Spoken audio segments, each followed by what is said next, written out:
Hola, ¿cómo están? Pues muchas gracias por acompañarme a grabar otro episodio de Memorándum, que en esta ocasión, como bueno ya se dieron cuenta por el título, tiene que ver con algo que he platicado con ustedes. Es una combinación, de hecho, de varios episodios en donde he hablado de lo que es el diagnóstico incidental o hallazgos incidentales que diagnosticamos y la otra cosa, lo que está correlacionado con el diagnóstico oportunista.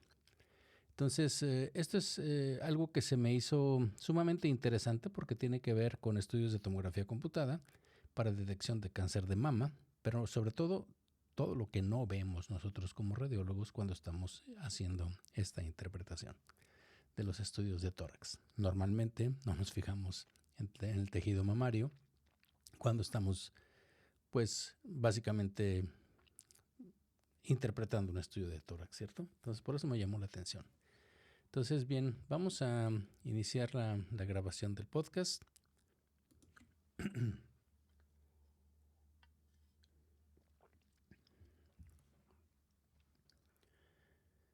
Imagínate en una guardia, con el murmullo intermitente de los ventiladores de las computadoras y tal vez también de los compañeros en la sala de lectura. Y además, en tu computadora, una fila interminable de estudios por reportar. Abres un angiotac pulmonar para descartar tromboembolismo. Lo recorres de arriba a abajo con una mirada de halcón. Confirmas que no hay émbolo, dictas negativo y pasas al siguiente caso. Sientes una pequeña satisfacción, otro examen liberado. Pero horas más tarde, mientras tú ya miras la pantalla del penúltimo estudio de la madrugada, un algoritmo repasa el mismo angiotac que acabas de informar. Y en el margen izquierdo del campo visual encierra una masa de apenas 14 milímetros incrustada en el tejido mamario. Ese foco no estaba en tu informe. Quizás sea benigno, o quizás sea un carcinoma, un tumor que hoy es curable y mañana podría no serlo. Esa escena, que muchos preferimos pensar improbable, es el punto de partida del artículo del que vamos a platicar hoy. Bienvenidas y bienvenidos a Memorándum, el espacio donde pues analizamos, la mayoría de las veces con una, lupa crítica y un espíritu obviamente divulgador, pues las innovaciones que están redefiniendo la práctica radiológica. La mayoría de las veces, como ustedes saben, pues les platico sobre artículos que se publican en revistas de nuestra especialidad. La mayoría de las veces, en otras, platicamos de otros que son artículos de opinión, editoriales o incluso artículos de investigación que salen en otras revistas, pero que creo que son de impacto o de importancia para nuestra especialidad. Pues bien, como saben, soy Guillermo Elizondo y como siempre te invito a ponerte los audífonos, digamos que afloja la bata y acompáñame en un viaje que mezcla ciencia, clínica y un toque de autocrítica profesional. Hoy hablaremos de inteligencia artificial como un vigía nocturno que no parpadea. Y esto a propósito de un artículo cuyo título en español sería Identificación de lesiones mamarias incidentales radiológicamente significativas en la TAC de tórax. El valor añadido de la inteligencia artificial. Este artículo está publicado en Current Problems in Diagnostic Radiology, problemas actuales en radiología diagnóstica, y está realizado por un equipo multidisciplinario de radiólogos encabezado por radiólogos de la Universidad de Duke. Y aunque el manuscrito es, aún está en la forma de PDF de revisión, ya está aceptado y la versión disponible ya ofrece datos suficientes para cuestionar cómo, cuándo y por qué se nos escapan hallazgos mamarios potencialmente relevantes cada vez que interpretamos un ataque de tórax. Como siempre, les dejaré el link del artículo para todos aquellos que estén interesados. Tiene muchos datos. Es un artículo muy bien hecho, creo yo, estadísticamente fuerte Y bueno, vienen muchas tablas y muchos datos que como siempre, pues por las características del podcast, estarlo escuchando o viendo en el canal de YouTube, pues no voy a ahondar demasiado en las tablas y todos los valores, pero sí lo voy a describir como siempre lo hago. Y como siempre también vamos a poner esto un poquito en contexto, ¿no? Porque bueno, yo les platicaba que en la introducción que hago para YouTube, que aquí se van a tocar cosas que ya he platicado con ustedes en otros episodios que tienen que ver con los hallazgos incidentales, con el diagnóstico oportunista y con lo que está sucediendo con esto en nuestro campo en la radiología y cómo estamos impactando no solo lo que hacemos en el reporte, sino también el cuidado del paciente en particular y la comunicación que tenemos que tener con nuestros colegas. Las lesiones incidentales en la mama, fíjense que no son tan infrecuentes como uno pensaría. Un metaanálisis que viene ahí referenciado en el artículo, pues sitúa que la prevalencia en tomografías de tórax es de alrededor del 8%. Realmente dice ahí 7.6%, pero para recordarlo tengamos como un 8%. Y hay diversos estudios que muestran esa referencia también y que vienen en el artículo que sugieren que hasta el 70% de esas lesiones terminan siendo malignas, sobre todo en mujeres de mayor edad. Y entonces el problema no es trivial, porque por un lado, pues obviamente sabemos que la tomografía tiene menor resolución espacial que la mamografía, menor contraste que la resonancia magnética, lo cual definitivamente dificulta distinguir pequeños focos de densidad pues que estén escondidos entre el tejido fibroglandular mamario. Por otro lado también, los radiólogos, pues digamos que nos concentramos, pues legítimamente, en el caso muy particular, si estamos viendo una tomografía de tórax, pues en el pulmón, en el mediastino, en la vasculatura, y la verdad es de que pues dejamos la mama fuera como de nuestro foco primario. Y entonces el resultado es así como el cóctel perfecto para el MIS, que llamamos nosotros aquí en radiología, que son hallazgos diminutos, periféricos en la lesión y en definitiva ajenos pues obviamente a la indicación clínica primaria con la cual se solicitó el estudio que estamos interpretando. Sin embargo, esa misma periferia, si lo podemos llamar así, pues obviamente que ofrece una ventana de oportunidad única y eso es de lo que he platicado con ustedes en varios episodios. Porque los pacientes, por ejemplo, en este caso, que son sometidos a tomografía por causas torácicas, pues obviamente, por un lado ya están expuestos a la radiación y obviamente, pues en el caso muy particular del tórax, de lo que estamos hablando ahorita, pues la imagen de la mama forma parte pues, de lo que ya adquirimos, del volumen que estamos adquiriendo. En otras palabras, hablamos, digamos, de una, aunque obviamente no es exactamente así, pero como una mamografía pasiva, sin que tenga un costo adicional de dosis, tampoco de logística, porque pues, la información ya está ahí. Y siempre que dispongamos de una lupa, digamos así, lo bastante fina para detectar la lesión, entre el parénquima glandular y el tejido adiposo mamario, pues yo creo que es la oportunidad que tenemos de esto y de eso se trata básicamente el artículo. Y entonces, ¿cómo se midió el, digamos, poder extra del algoritmo que es obviamente de lo que están empujando los autores? Pues fíjense que el grupo de investigadores examinó 3.541 tomografías de tórax que se obtuvieron solo en un mes, en junio del 2017. El estudio es un estudio retrospectivo, se acaba de publicar, les digo, hace apenas unos días, si no me equivoco, el día 5 o 6 de junio. Pero en el PDF que ya está aprobado para publicación, me llegó ese PDF. Pero esto es, imagínense que ellos lo que tienen es una red nacional de teleradiología en prácticamente todo Estados Unidos y presta servicio a más de 2,000 hospitales, o sea que conseguir los estudios fue sumamente fácil. Estas 3.541, pero fíjense que ellos hicieron, el estudio está muy interesante, sí tiene ciertos, digamos, sesgos de selección, pero bueno, de eso se trataba, porque fíjense que el 90% de esas tomografías eran protocolos de angiografía pulmonar en fase arterial temprana que lo que querían era descartar embolismo pulmonar.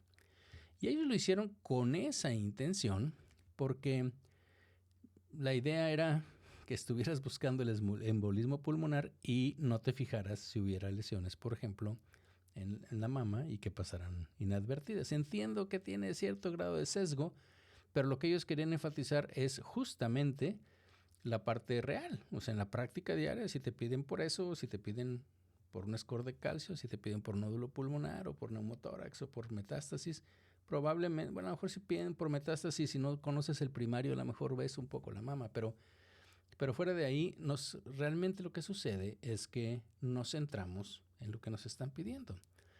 Yo siempre lo platico, ¿no? Y lo platico con mis residentes, es si tú estás viendo una tomografía de tórax para angio pulmonar y de repente te digo, oye, ¿y viste el agujero vertebral a nivel de T8? Y dices tú, ay, no lo vi. Mi cerebro no detectó nada, yo supongo que no tiene nada anormal. Lo mismo pasa con un abdomen, lo mismo pasa con... Imagínense la cantidad, aquí venían, eran 3,000 y feria de estudios, pero de tomografías, pero imagínense la cantidad de imágenes en un momento determinado. Entonces déjenme platicarles cómo es que hicieron eso, ¿no? Entonces, esta corte que teníamos de tomografía computada, lo que hicieron es que la sometieron a dos filtros de inteligencia artificial. El primero es uno que le llaman en el artículo el BC, Visual Classifier, un clasificador visual, pues, que es una red neuronal que es propietaria de ellos, o sea, no es una cosa comercial, que está entrenada para detectar lesiones de al menos 5 milímetros. Y el umbral, y aquí esto va a ser importante y luego lo voy a enfatizar, aquí lo tengo en mis notas al final en cuanto a las limitaciones, porque el umbral se fijó deliberadamente en especificidad más que en sensibilidad. En una especificidad que fuera de 0.99, es de 99%. Claro, la sensibilidad fue de 0.33. De modo que el algoritmo, digamos que preferiría pasar por alto algunos casos antes de, digamos, inundar a los radiólogos con falsos positivos. Al menos esa fue la intención desde un inicio en el entrenamiento de este algoritmo. Y también utilizaron un procesamiento de lenguaje natural, lo que ya hemos platicado nosotros anteriormente, que las siglas en inglés son NLP. Y este algoritmo lo aplicaron al informe original, que era pues obviamente capaz de leer todo lo que se había hecho el radiólogo y de localizar cualquier descripción de lesión mamaria. Y esto tenía una sensibilidad prácticamente perfecta. Les voy a leer aquí, es 0.9997, o sea, y una especificidad de 0.89, o sea, 89%. Entonces, cada estudio quedó etiquetado según la combinación del BC, o sea, del Visual Classifier, y del NLP, ¿sí? del el detector de lenguaje, pues. Cuando una es que estuvieran positivos los dos, o sea, que el radiólogo al dictar el estudio hubiera encontrado la lesión, o sea, hubiera encontrado la lesión y que tuviera descripción de esto, negativo y positivo, o viceversa, positivo y negativo, el BCL y el NLP, o que fueran ambos negativos. Y solo los que presentaban al menos un campo positivo fueron revisados por dos radiólogos. O sea, ya sea que el algoritmo dijera que tenía algo o que el NLP dijera que tuviera algo. Y de esto fueron 262 estudios. O sea, de los 3,000 y feria que vieron, solo 262 estudios fueron esto. Y cualquier discrepancia, bueno, lo revisaron los radiólogos, o sea, vieron, ¿sí? Los radiólogos dijeron, bueno, si el software detectó esto, pues déjame revisarlo, ¿ok? Y así lo hicieron en cualquiera de las situaciones si hubiera algo positivo. Y si había alguna discrepancia, pues resolvieron con otro radiólogo, un tercer lector. Y bueno, este paso humano, digamos que definió lo que era la verdad verdadera, ¿no? La verdad definitiva que pudiéramos decir de las lesiones que son, en inglés es RSIBL, ¿sí? Que son las lesiones radiológicamente incidentales, pero lesiones significativas radiológicamente incidentales. Y bueno, los resultados de lo que el algoritmo vio y nosotros como radiólogos no, pues fue más o menos el siguiente. Al final de las lecturas conjuntas se confirmaron 76 lesiones radiológicamente significativas de la mama. Y de ellas, 69, ¿sí?, cuando ya la revisaron con los radiólogos y todo lo demás, ¿no?, 69 fueron marcadas por el algoritmo de BC, lo que traduce en una sensibilidad del 90.8% para la máquina. Y solo 30 habían sido reportados por los radiólogos originales, es decir, 39.5 de sensibilidad humana en la práctica cotidiana. Entonces, se nos pasaron, ¿sí? Básicamente, de esos de las 76 solo detectamos 30 y 69 fueron detectadas por la inteligencia artificial. O sea, en palabras sencillas, la IA encontró más del doble de lesiones relevantes que el ojo humano durante la interpretación inicial. Acuérdense que la verdad definitiva pues fue ya cuando se revisó. Ahora bien, digamos, superpoder, pues obviamente pues viene con un precio, no es así tan definitivamente tan maravilloso, porque resulta que el 67.9, pónganle 68% de los flags, de las banderas, de lo que marcó el software, ¿sí?, de visualización, resultó finalmente en un falso positivo, frente a apenas un 3% en los humanos. ¿Ok? Muy interesante. El 70%, redondeando, de los flags, ¿sí?, de las lesiones de las lesiones que marcó, de las áreas que marcó el software, resultó finalmente en un falso positivo. Pero esto conviene, obviamente, dimensionarlo por el impacto real que tiene o que tendría en la carga de trabajo, ¿no? Porque si extrapolamos los falsos positivos a un universo completo de los 3.541 estudios, implica revisar solo el 5% de los exámenes adicionales, una cifra que es, digamos, muy tolerable, muy manejable comparada con los beneficios potenciales. O sea, sí vamos a revisar más, pero solo el 5%. Claro, acuérdense que lo que estamos viendo es con una especificidad del 99%, aunque se nos puedan pasar lesiones. Otro hallazgo que, digamos, del artículo que invita a la reflexión es el tamaño de la lesión. Y creo que esto es muy importante porque las que nos escaparon medían en promedio 14 milímetros, 1.5 centímetros, si quieren ponerlo así. Mientras las que sí consideramos nosotros o que sí consignamos como radiólogos en el primer estudio viendo pues tomografías para embolismo pulmonar, pues son los que rondaban los 3 centímetros. Y esto fue obviamente una diferencia estadísticamente significativa con la P menor de 0.001. Es decir que tenemos o tendemos a detectar lo obvio y a pasar por alto pues lo pequeño, ¿no?, lo minúsculo, justo donde la detección temprana puede cambiar la historia natural del cáncer. O sea, detectar una lesión aunque sea incidental, de 3 centímetros, pues evidentemente que las cosas, digo, qué bueno que lo detectamos, pero sería mucho mejor detectar aquellos que son pequeños. Y finalmente los autores ensayaron una estimación de eficiencia para limitar la doble lectura exclusivamente a aquellos estudios que fueran positivos con el algoritmo y negativos en el estudio, en el informe que hizo el radiólogo original. Y obviamente dimensionaron esto nada más a 30 cortes adyacentes, porque si no, o sea, obviamente, pues tienes que ver miles de cortes, ¿no? Imagínense esos 3,000 y feria de estudios por arterial, venoso, etcétera. Entonces, con este ensayo hipotético de que solo vieran los que el software identificó, se reducía 97.3% el número total de imágenes que un segundo lector debería de revisar respecto a una doble lectura convencional. O sea, solo aquellos que tienen un flag, que marca, sí, solo esos son los que tendríamos que revisar. Traducción, digamos, en el lenguaje de guardia, revisar lo que la IA señala ahorra tiempo sin perder efectividad. Bueno, ¿cuáles serían las implicaciones clínicas? Pues yo creo que aquí, como he platicado con ustedes en otras ocasiones, pues más que una estadística, digamos que podría ser, y debería ser quizá, o va a ser, un cambio de cultura.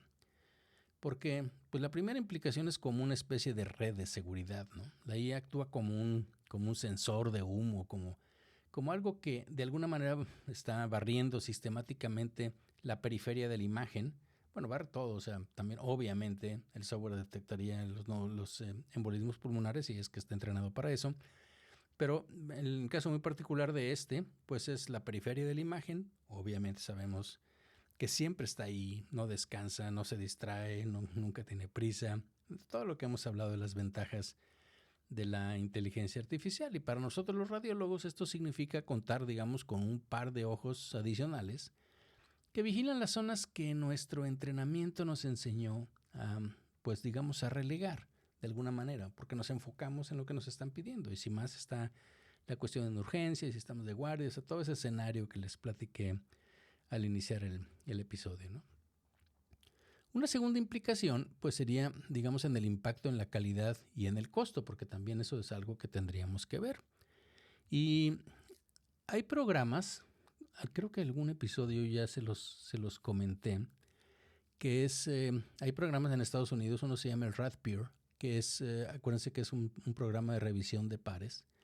En aquel episodio no lo contextualicé como para identificar esto, sino lo que implica cómo establecer ese comité de revisión, y que no importa si eres profesor, la edad que tengas y demás, si estás interpretando y el comité detecta que tuviste alguna falla, pues eso se platica, ¿sí? Es una forma de peer review, de revisión entre pares. Y como nos toca a todos, porque todos nos equivocamos, pues evidentemente que esto lo que hace es aumentar la calidad en los procesos, en el departamento, en el equipo donde estemos trabajando.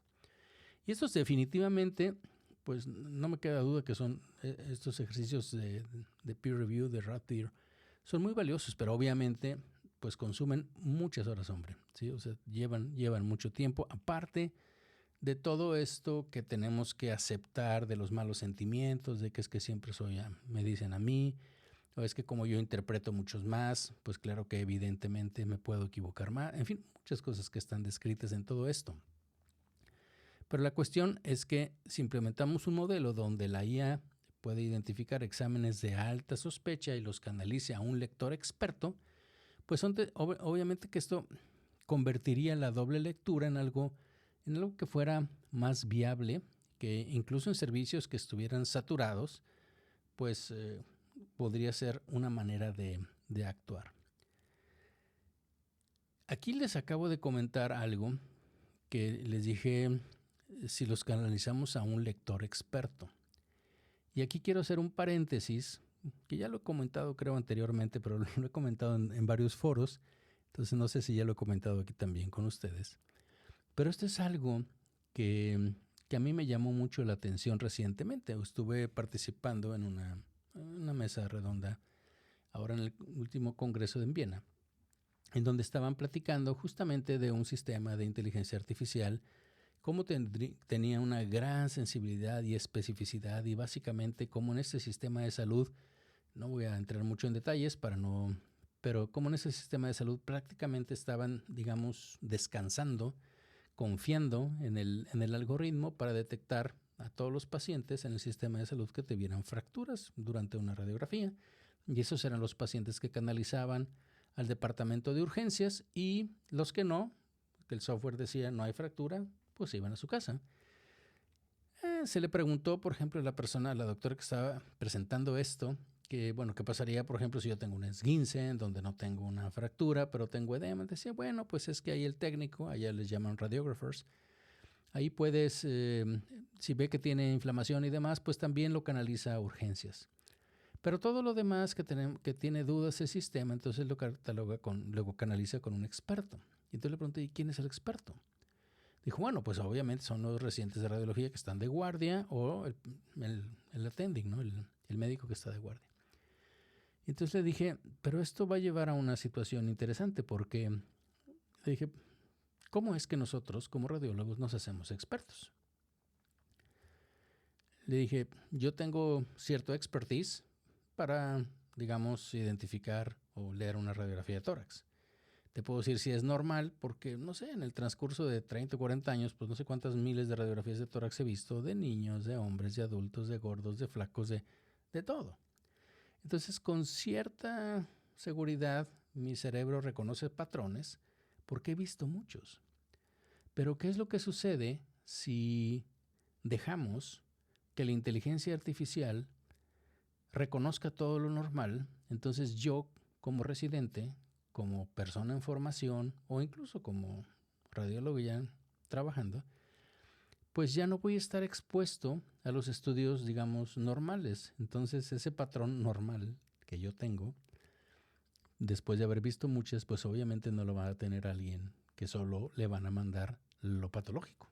Entonces, bueno, ese fue un desliz, pero creo que es algo interesante en lo que nos vamos a enfrentar, ¿sí? Porque mucho de lo que nosotros hacemos como radiólogos, como ustedes saben, pues es entrenar a nuestro cerebro a reconocer patrones.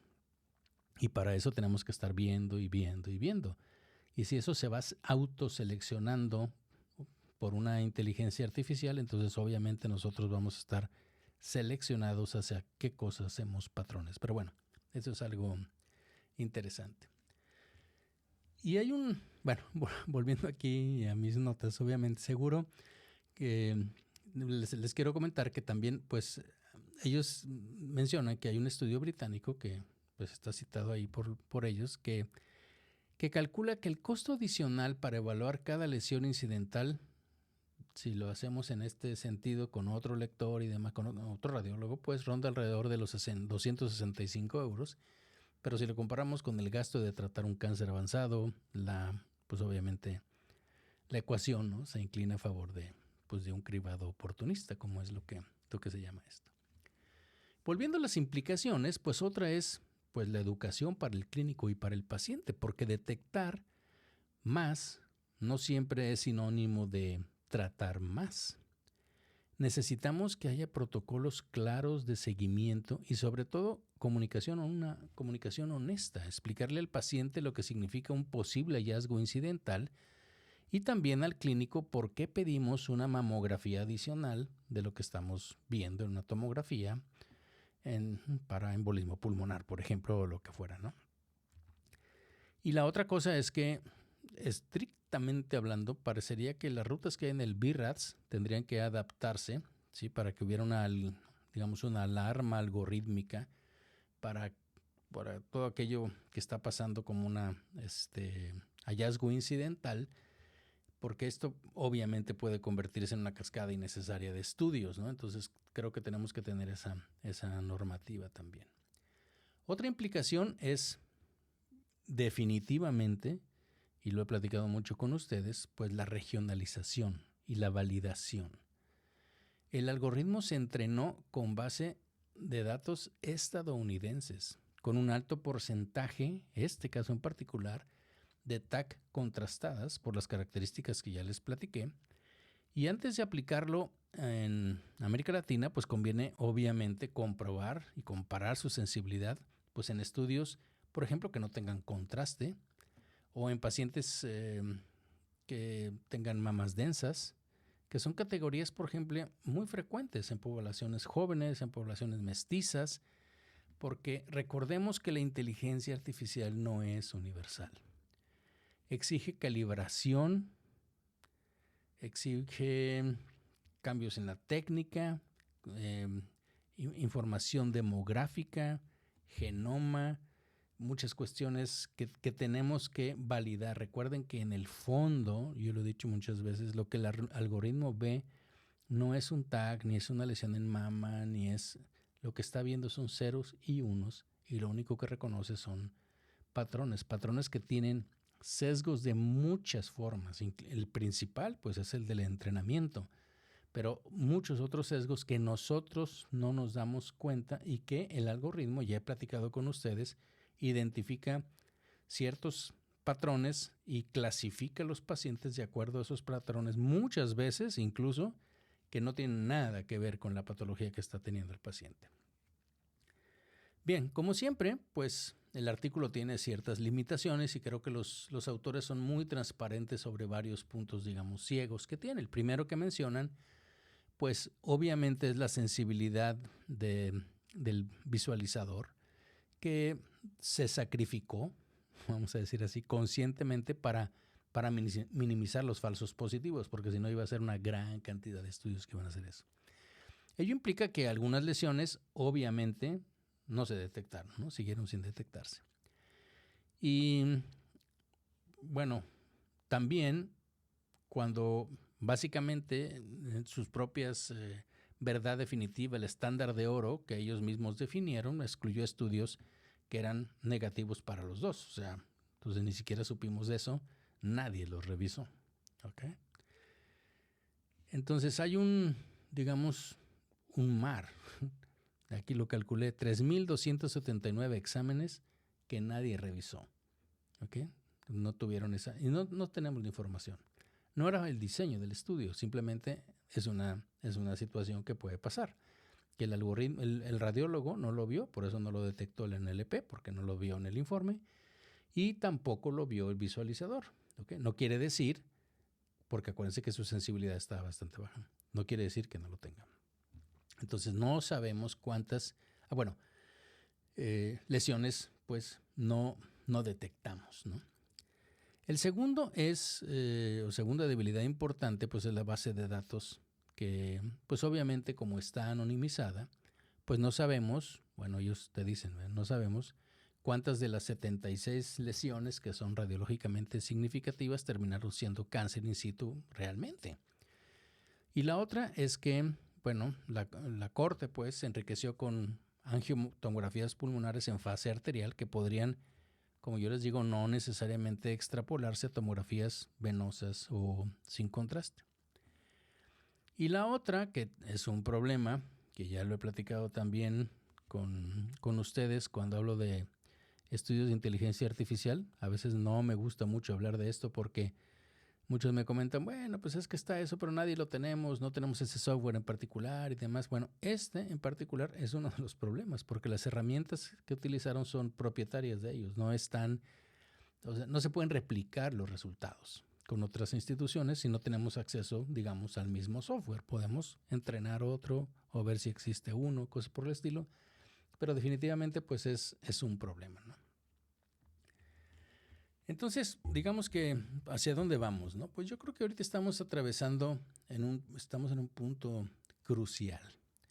Porque la IA no solo, pues obviamente, como en este caso y muchos otros que ustedes se deben dar cuenta si nada más leen los índices de contenido del Radiology, de la JR, del British, del Insights in Imaging, lo que quieran, pues la IA no solo promete detectar lo que se nos escapa, sino yo creo que de alguna manera lo que está pasando es que se va a redefinir la cultura de seguridad en radiología, porque ya puede existir eso.